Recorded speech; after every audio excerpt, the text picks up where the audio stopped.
coup bas de Native Instruments pour jouer des sons percussifs.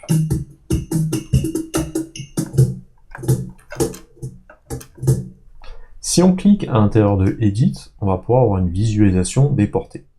Donc ici, en cliquant sur le symbole qui devient orange, et en faisant lecture, en jouant une key switch, on voit qu'on a la possibilité de visualiser portée par portée le son et que ça va le déclencher directement. Donc là, je suis sur la troisième portée, je reviens sur la première qui est programmée. On va cliquer sur la deuxième, si je veux faire apparaître une quatrième, il suffit d'étirer le symbole pour avoir le nombre de portées disponibles. On va partir sur 2 dans un premier temps. On va cliquer dessus, quand on clique dessus, on visualise la portée qui est écrite. Donc, toujours avec un mode 3-2 ou 2-3, en fonction de ce qu'on veut jouer, si on veut partir sur une première pattern prédéfinie. Si on veut partir sur quelque chose carrément vierge, on peut cliquer directement à l'intérieur des instruments qui sont disponibles avec la clave et les caronnes. Donc là, en cliquant une fois, ça va être le mode de jeu le plus neutre.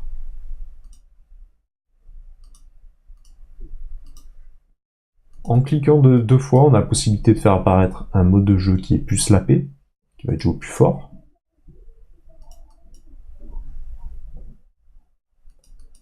Ensuite, on a le mode carré qui va être des fréquences beaucoup plus graves, donc les instruments qui seront beaucoup plus basses dans la section.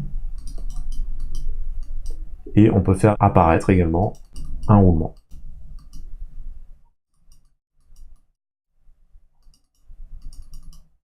Dans certains instruments, on a également un triangle vers le haut qui va permettre de jouer avec le haut de la main ou un triangle vers le bas pour jouer avec le bas de la main. Donc ça permet de reproduire des jeux instrumentistes de percussion qui sont vraiment très réalistes à la façon de la manière dont c'est joué à Cuba.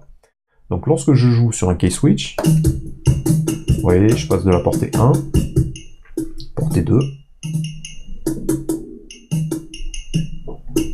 portée 3.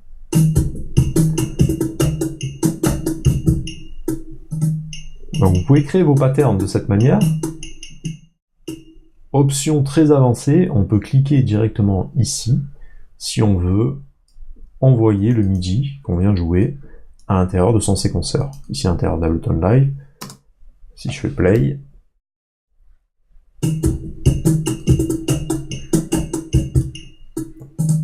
c'est éditable, hein, on peut jouer dessus directement. Donc ça c'est vraiment très sympa, c'est quelque chose que je vous recommande pour vos productions régulièrement. Lorsque vous composez les patterns, allez les coucher directement dans votre séquenceur. On a la possibilité donc de venir modifier tous ces patterns. Si je fais sur Edit Pattern, je peux également copier les patterns qu'on pourrait coller à d'autres endroits. On pourrait revenir à un pattern initial, donc tout effacer, copier la page ou effacer complètement la page avec tous ces réglages.